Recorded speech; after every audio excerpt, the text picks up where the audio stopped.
My name is Qiana Mestrich, and I'm a 2024 alumna of the BAXTER St Residency Program.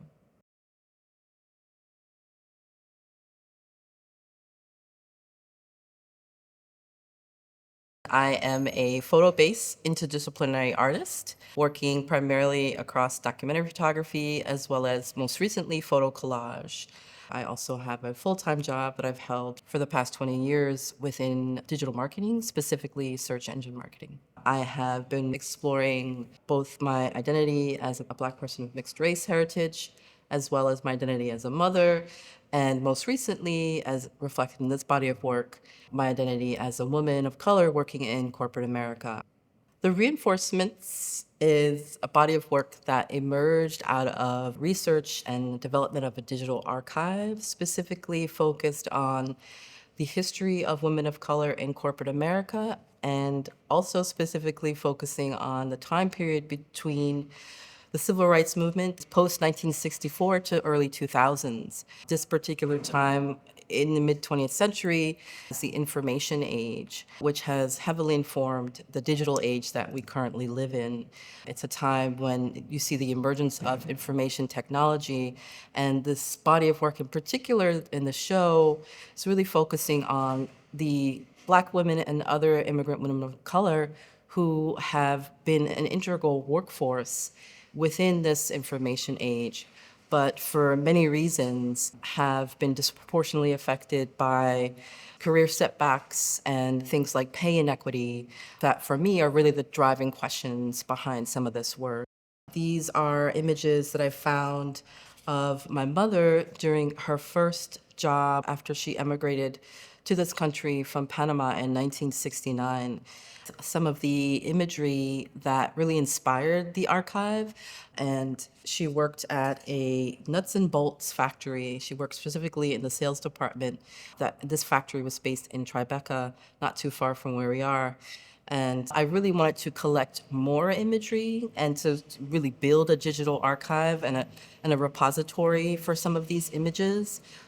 And I came upon this idea of creating collage. For me, this was a really new way of working with archival imagery, but also a really fun way of working. Some of the telephone cord pieces reference this idea of the information age and the telephone cord as a vessel of information, as something that passes information from one system to another.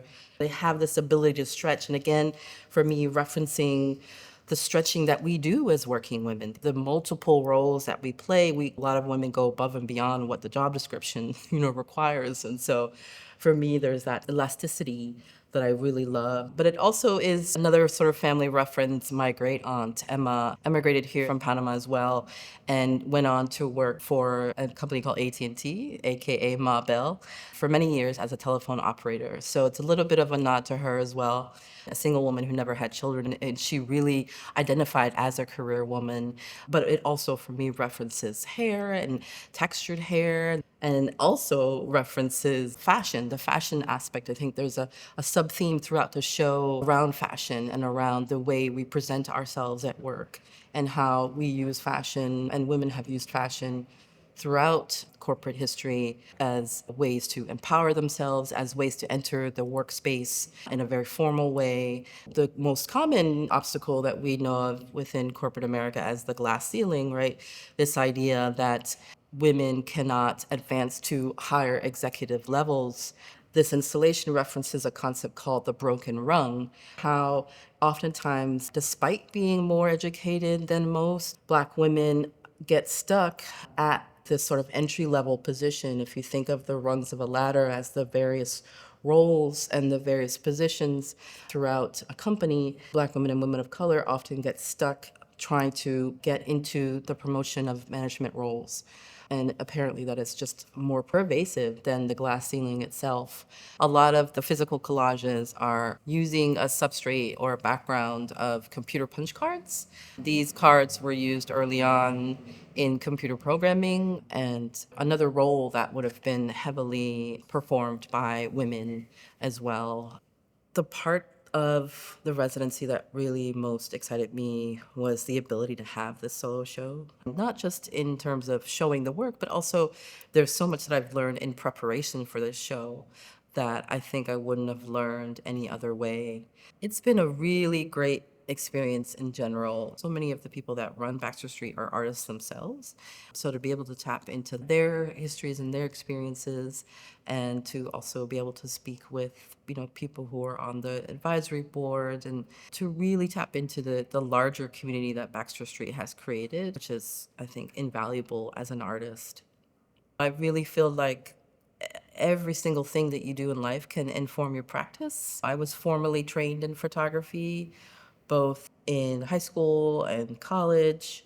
And then I graduated college and didn't end up working in photography. And for a long time, I felt like having this day job was a hindrance in some way to my identity as an artist. But it really ultimately informed a lot of what I wanted to do as an artist. And on top of that, of course, allowed me to support myself financially and allowed me to support my family as well, and allowed me to make work that I wanted to make and not necessarily work that I felt was commercial or sellable. And I think that's super important. I think it's important to stay true to yourself and to stay true to what drives your passions, and to not be afraid to just hone in on one particular subject.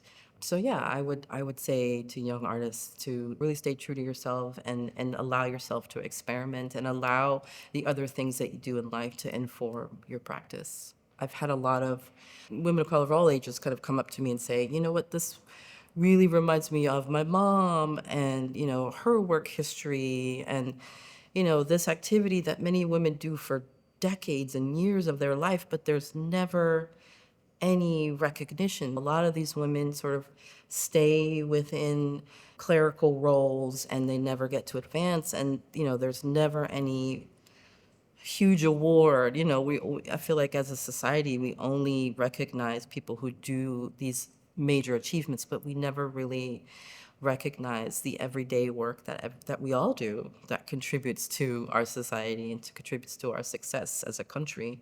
So I would really love if people would take the time to recognize this daily work that is always being done and has been done for decades, and to recognize how a lot of the technologies that we use today is because of some of the simple work like filing that many women did for many, many years and decades.